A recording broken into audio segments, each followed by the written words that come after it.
Bem, meus amigos, hoje é 14 de abril de 2020 e eu gostaria de falar um pouco sobre o comentário que fez este procurador de Estado falando sobre a decisão do ministro do STF, Alexandre de Moraes, restringindo as medidas do governo federal quanto ao isolamento social. Vamos escutar o procurador lá.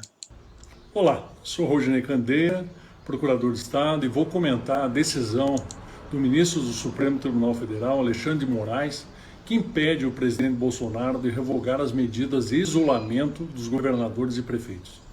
Ela foi proferida em ação que a OAB moveu contra atos do presidente contrários ao distanciamento social recomendado pela Organização Mundial da Saúde. Pois, segundo a OAB, são as autoridades locais e regionais que têm condições de fazer um diagnóstico em torno do avanço da doença e da capacidade de operação do sistema de saúde em cada localidade.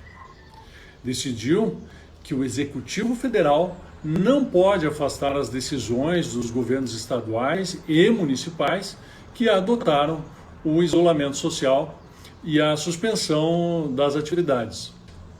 Então ele concedeu a medida cautelar para reconhecer e assegurar a competência concorrente dos governos estaduais e distrital e suplementar dos governos municipais, cada qual no exercício de suas atribuições para adoção ou manutenção de medidas restritivas durante a pandemia, independentemente de ato federal que venha em sentido contrário, sem prejuízo da competência geral da União para estabelecer medidas restritivas em todo o território nacional. Tenho que destacar que a OAB, tão omissa na defesa dos interesses brasileiros nos últimos anos, mostra-se especialmente diligente e atuante contra o atual presidente da República.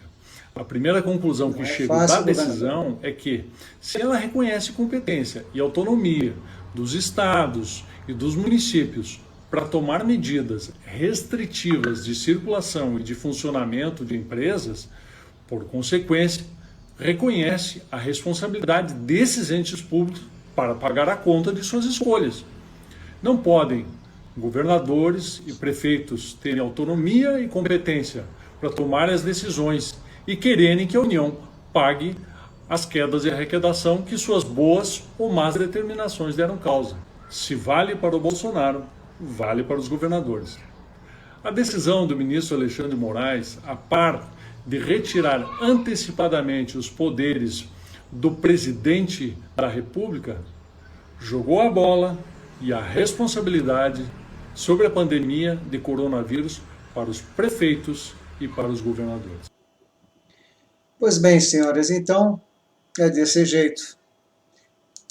Quer-se tirar a culpa das costas, remetendo a conta para o governo federal. Eu fiz um breve comentário, eu gostaria que vocês ouvissem aqui o que foi que eu falei nesse comentário já editado. Vamos lá.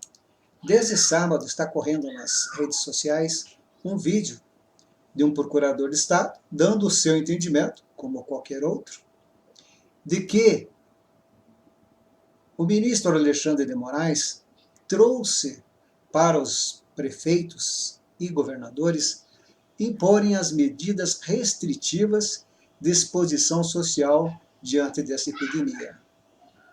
Tirou do governo federal a competência para legislar em assuntos, como se dizer assim, de interesse local.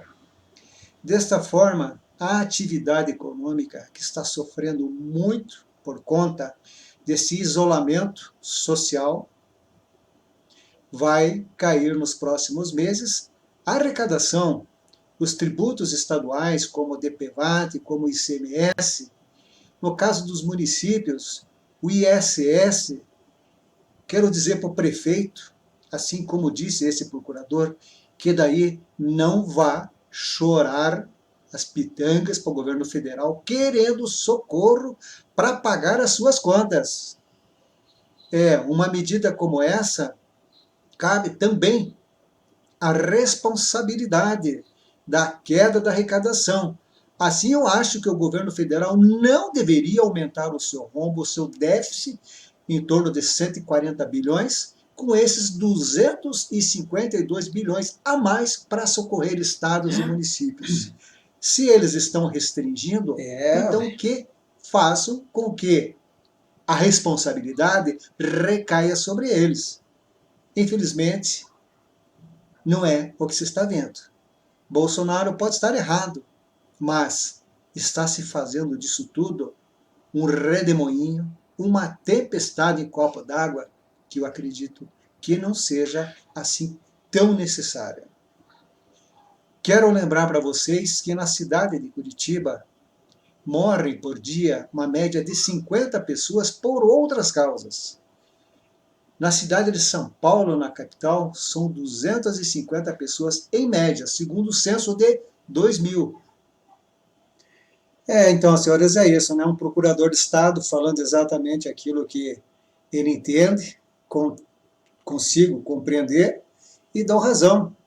Não se quer nada a mais do que se assuma a responsabilidade pela queda da atividade econômica e da consequente queda da arrecadação. Como falava a ministra Margaret Thatcher, né, da Inglaterra, não tem essa de se ter uma maquininha de se fazer dinheiro. O dinheiro que é usado para pagar as contas do Estado e do município são dinheiros que são arrecadados através dos impostos. É com o nosso dinheiro, é com o nosso consumo, é com o nosso dia a dia. E nós vamos ficar, então, esperando o quê? Pessoas morrem, felizmente morrem, mas quem vai morrer mais serão os grandes assaltos que continuarão acontecendo, desta vez cada vez mais violentos, truculentos, porque as pessoas, quando estiverem passando fome em casa, com seus filhos gritando de fome, ele vai sair para a rua com toda a certeza e com toda a violência. Nós temos que pensar nisso. Infelizmente, é uma bomba relógio que foi inventado, sabe-se lá por quais intenções, né? Então nós temos que agora assumir e voltar a trabalhar. Todos nós precisamos trabalhar. Um grande abraço para vocês.